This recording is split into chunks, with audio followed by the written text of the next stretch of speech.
ये साल था दिसंबर सन 1980 का, जब डोरेमोन का एक मिस्टीरियस एपिसोड रिलीज हुआ। इस एपिसोड का नाम था the mysterious book of prophecies. बचपन में जिस किसी ने भी इस एपिसोड को देखा था, उसके लिए ये एपिसोड बहुत ही ज़्यादा डरावनी रही थी, क्योंकि इस एपिसोड में कुछ ऐसा दिखाया गया था जो आज भी लोगों को सोचने पर मजबूर कर देती है कि आखिर उस एपिसोड में ऐसा क्यों दिखाया गया था और उस पिक्चर के पीछे का असली राज क्या है। एपिसोड के शुरुआत में हम देखते हैं कि नोबिता को डोरेमोन की एक डायरी मिलती है। जब नोबिता उस डायरी को पढ़ना शुरू करता है तो उस डायरी में बहुत सी अजीबोगरीब बातें लिखी होती है जो नोबिता को बिल्कुल समझ में नहीं आती।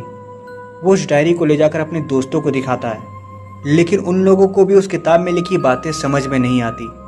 मगर उस किताब को देखने के बाद सुनियो का रिएक्शन बहुत ही अजीब हो जाता है और वो वहाँ से बिना कुछ बोले चला जाता है। मगर कुछ देर के बाद सुनियो भागते हुए नोबिता के घर पर आता है और अपने साथ एक पुरानी किताब को भी लेकर आता है। सुनियो नोबिता को यह बताता है कि उसके पास जो बुक रखी हुई है वो कोई आम बुक नहीं है, बल्कि ये एक भविष्यवाणी करने वाली किताब है। और वो अपने साथ लाए हुए बुक से नोबिता को कुछ तस्वीरें दिखाता है, जिसमें दो स्ट्रेंज लोगों की तस्वीरें होती है।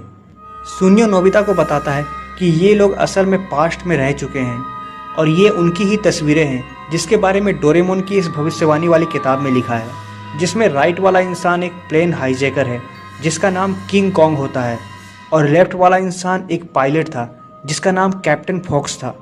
अगर आप इन तस्वीरों को ज़रा गौर से देखेंगे तो इनकी तस्वीरें दिखने में बिल्कुल जियान और सुनियो की तरह लगती है। मगर डोरेमोन की इस एपिसोड में इन दोनों की ही तस्वीरों को क्यों दिखाया गया? इसके पीछे का सीक्रेट ये हो सकता है कि असल में इस एपिसोड में जियान और सुनियो के पास्ट लाइफ के बारे में बताया गया है, जिसमें पिछले जन्म में जियान एक हाईजैकर और सुनियो एक पायलट हुआ करता था और अब उन्हीं का पुनर्जन्म जियान और सुनियो के रूप में हुआ था।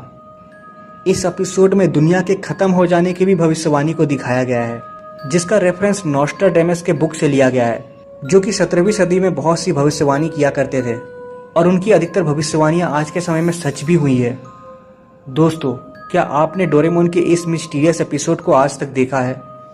कमेंट में ज़रूर बताइएगा कि जब आपने सबसे पहले इस एपिसोड को देखा था तो आपको कैसा महसूस हुआ था।